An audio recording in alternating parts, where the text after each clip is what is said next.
We're going to begin our discussion on Edgar Allan Poe with the only poem in the set of texts that I had you read, which is Annabel Lee. And so what we have here is a very short poem. And in the poem, the speaker is remembering his long-lost love, whom he knew as a young girl. So he says, "It was many and many a year ago in a kingdom by the sea that a maiden there lived, whom you may know by the name of Annabel Lee.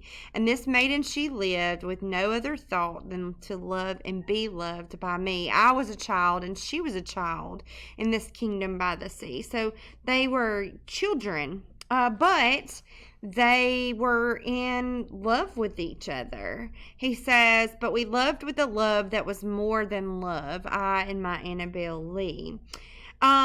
Their love was so pure and so great that even the angels in heaven coveted them, or were jealous of them. He says, with a love that the winged seraphs of heaven coveted her and me. And because they were jealous, because they coveted their relationship, he believes that envy or that covetousness is what brought about Annabel Lee's demise. This was the reason that long ago in this kingdom by the sea, a wind blew out of a cloud, chilling my beautiful Annabel Lee. A wind blew up out of a cloud, cold wind chilling her and ultimately killing her. The wind came out of the cloud by night, chilling and killing my Annabel Lee. And so her relatives come, they take her away, her dead body, and shut her up in a sepulcher or a tomb. Would have been like an above ground kind of tomb, not a grave, a sepulcher. But their love doesn't stop there. The young lovers whose love was by far, or stronger by far, our love was stronger by far than the love of those who were older than we, of many far wiser than we. And neither the angels in heaven above, nor the demons down under the sea can ever dissever my soul from the soul of the beautiful Annabel Lee. So their love doesn't end. It can't be severed by anything. Not the angels that are flying around in heaven, the demons under the sea, even death cannot tear them apart.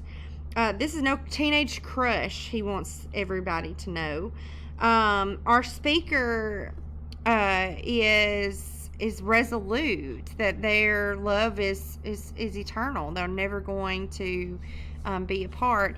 And that last verse, that last stanza really drives that point home. He says, "For the moon never beams without bringing me dreams of the beautiful Annabel Lee, and the stars never rise, but I feel the bright eyes of the beautiful Annabel Lee. And so all the night tide I lie down by the side of my darling, my life and my bride, in her sepulcher there by the sea, in her tomb by the sounding sea."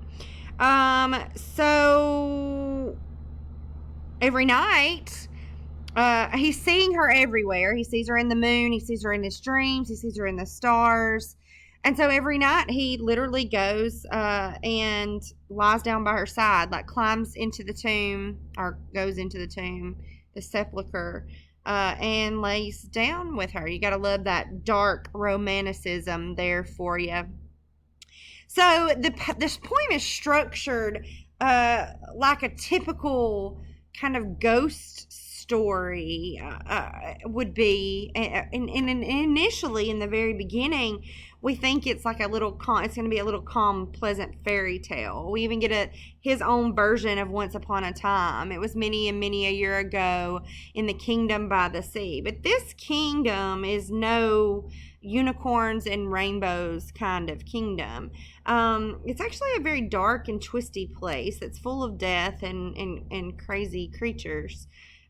So these two young children, it starts off, the two young children are in love in the kingdom by the sea, and we live with no other thoughts than to love each other, and everybody's happy, right? But he starts applying the heat to that, and starts layering upon layering those ideas of dark romanticism. We have the chilling and killing by the angels, the dead child in the tomb, the lovers that cannot even be separated by demons, which ultimately leads us to the end with the guy sleeping with the dead body for the rest of his life. If you're not getting some Rose for Emily vibes there, you should be, because that's definitely along the same lines.